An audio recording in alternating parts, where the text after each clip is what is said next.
This Future Cities Africa episode is presented in partnership with OneMap. Visit them at onemap.co.za.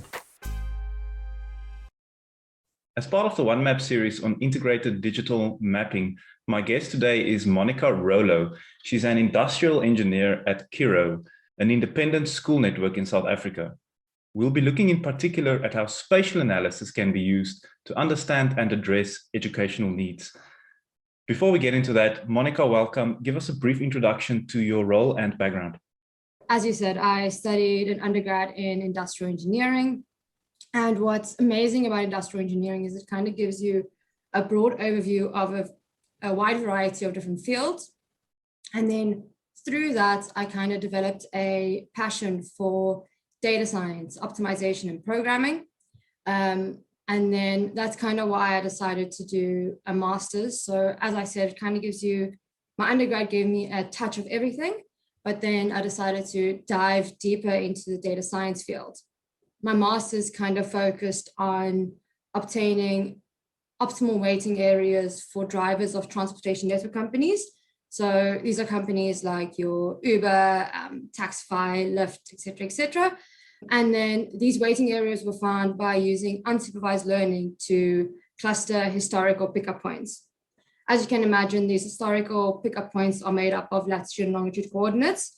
And then that kind of gave me the exposure to GIS and spatial analysis. Where I am now, I basically work at Curro Holdings. I'm an industrial engineer there, and then I focus more on, like I said, the GIS aspect and the data science, as well as some project management and managerial aspects. So you proactively use geographical information systems or GIS in what you do at Curro Holdings, but you didn't study GIS. No, so like I said, my master's kind of gave me that little bit of exposure to GIS. And then through that, I kind of understood the impact that GIS can have, even if it is just in a small portion of a study.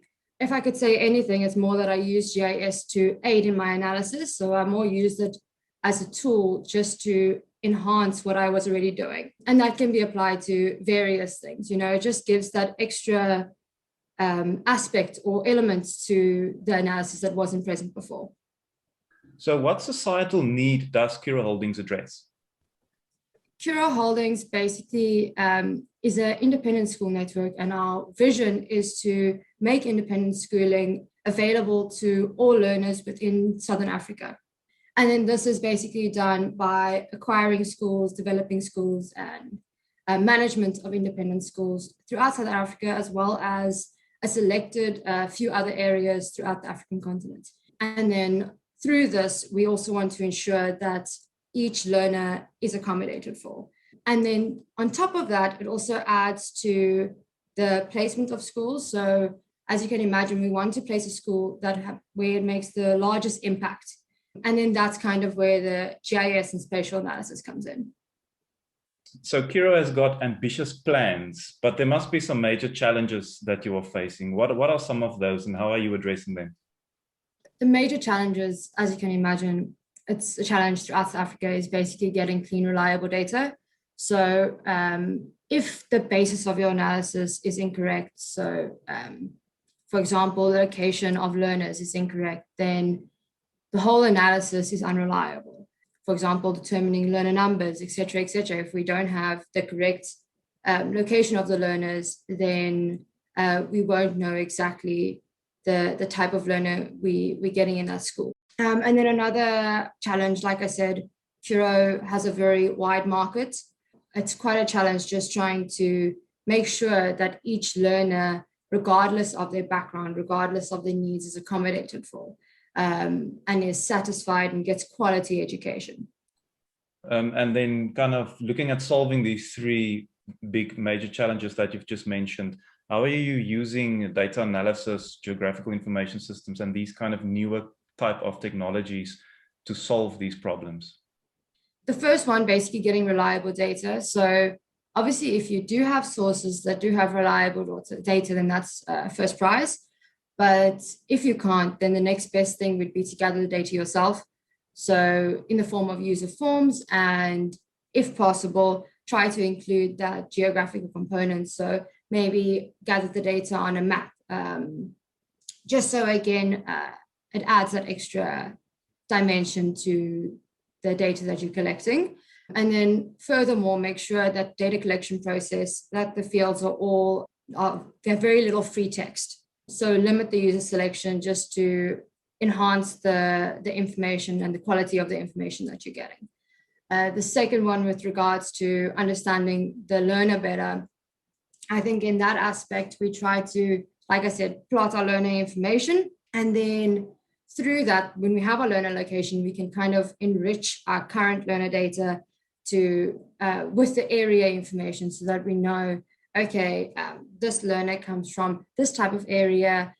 Is there a lot of checkers in the area? Is there a lot of, just so we can better understand what type of learner we're dealing with. And then through that, we can enhance our schools and decide which schools to grow, which schools have more potential, and then also how we can market certain schools to get more learners of that type. And then furthermore, also evaluate our competitors. So see which schools have large competitors. Maybe that's why, we need to adjust our goals accordingly. So that's definitely how we try to get a better understanding of our learners. And then similarly, when we also know what the needs of our learners are, we can then look at how to adjust our existing schools with regards to facilities or with regards to offerings, as well as look at where to place new schools. So like I said, if we plot our learners and we see that there's a real need for a school in this area, then we can visually be able to say, okay, maybe this is worth looking into. And then that kind of solves our third problem of school placement. So we can look at where there's maybe a real need for independent quality schooling that will make a large impact to the learners of the surrounding areas. Can GIS be applied to solve problems or assist with decisions made in other industries? Oh yeah, definitely. GIS is just a tool to kind of enhance existing analysis and kind of give that extra component to the data that we already have. So, for example, I mentioned the placement of schools. This can be applied to any facilities or warehouses to place a warehouse in an optimal location as to minimize traffic and reduce the lead time between facilities. And then furthermore, it can also be used in maybe crime. So looking at where crime hotspots occur. And as you can imagine, without plotting this on a visual map, then it'll just be like rows on an Excel sheet of incidents that have occurred. So by just visualizing it on a map, we can already see, this is an area with a high crime. And then they know exactly which areas to monitor. So again, it can be applied in a wide range of sectors and industries in similar manners, just to kind of enhance and get the better understanding of the data that we already have. So if the value is clear and clearly understood, what is standing in the way of everyone adopting these new technologies? If I can compare it to something that I guess we now become familiar with, which is AI and machine learning, when it first came out, everyone was kind of scared of it. So no one really wanted to adopt it because it was this big, scary thing that was going to take over type thing. Now, GIS isn't as big as AI, but it still has a similar type of feel to it, where people are kind of scared to tap into it just because they don't know the capabilities and they feel like you need some hectic qualification to be able to do it. Whereas that isn't really the case. Like I said, it's as simple as plotting points on a map just to kind of get that extra comprehension of the data that you have. So I definitely think it's just the fact that people are more scared that if they do it, they're going to do it wrong, or they feel like it's only someone that studies it can tap into it type thing. So again, I think people, once they start learning about it and once they start playing around with it, they'll then be able to see exactly how much value GIS can bring to the companies and the data that they have. So as we progress in time, do you see GIS being used more extensively and it being seen as part of everyone's workflow?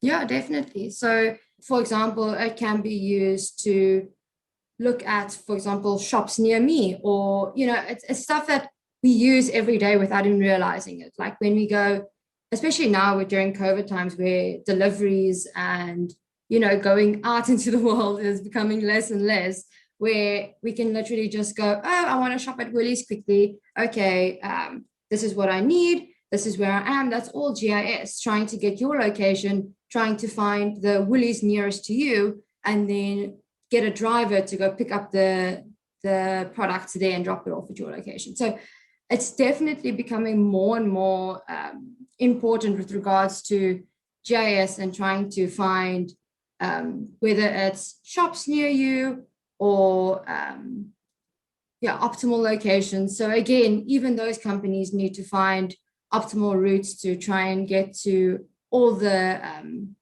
places that they need to deliver to without more minimal traffic and with minimal petrol.